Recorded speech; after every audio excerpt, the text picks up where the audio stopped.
nama Mulyono mendadak menjadi salah satu trending topik di media sosial X. Nama ini disebut-sebut di tengah aksi protes RUU Pilkada yang terjadi hari ini Kamis 22 Agustus 2024. Rupanya itu merupakan nama kecil Presiden Jokowi. Ia pernah menyebut jika terlahir dengan nama Mulyono. Kini nama tersebut viral seolah menjadi salah satu bentuk protes rakyat atas pemerintahannya yang melanggengkan politik dinasti. Dengan memanggil Jokowi dengan nama Mulyono, netizen berharap jika hal buruk yang terjadi padanya di masa kecil bisa terulang. Bisa dipercepat kok, downfall dia, mulai sekarang panggil dia Mulyono. Nama masa kecil dia dan masih sering sakit-sakitan hingga diganti nama yang dipakai sekarang. Semakin banyak orang yang dipanggil dia Mulyono, semakin cepat nasib apes menghampirinya, ujar seorang netizen di sosial media. Info A1 apa bukan nih? Let's go bikin trending Mulyono, ujar warganet lainnya.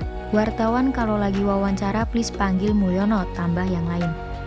Ini nih yang namanya pantangan dia, kalau orang pakai susuk nggak boleh makan sate. Nah mungkin ini kelemahannya, baik from now on I will call him Mulyono, ungkap warganet. Lantas bagaimana asal-usul nama Mulyono hingga kini bisa berganti menjadi Joko Widodo?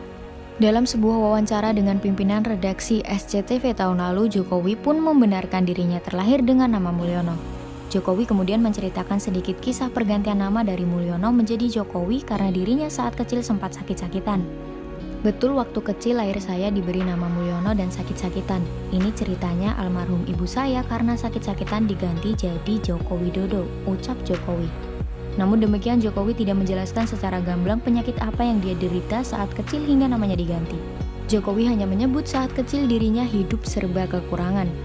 Pria 63 tahun itu menduga dirinya mudah terserang penyakit saat kecil lantaran keterbatasan ekonomi keluarganya di masa lalu.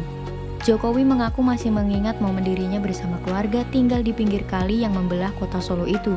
Jokowi menyebut tinggal di pinggiran kali hingga dirinya masuk sekolah dasar. SD masih ingat saya kelas 3, kelas 4, kata dia. Sebagai informasi, Panitia Kerja Revisi UU Pilkada Badan Legislasi DPR RI menolak menjalankan putusan Mahkamah Konstitusi nomor 70 PUU 22/2024 soal syarat usia minimum calon kepala daerah. Putusan MK menyebut bahwa usia minimum calon kepala daerah dihitung saat penetapan pasangan calon oleh KPU. Tapi balik DPR pilih mengikuti putusan kontroversial Mahkamah Agung yang dibuat kilat hanya dalam 3 hari, yakni usia minimum calon kepala daerah dihitung sejak tanggal pelantikan. Dengan kesepakatan DPR RI soal RUU Pilkada yang bertolak belakang dengan putusan MK, kesempatan Kaisang Pangarep maju Pilkada 2024 semakin terbuka lebar.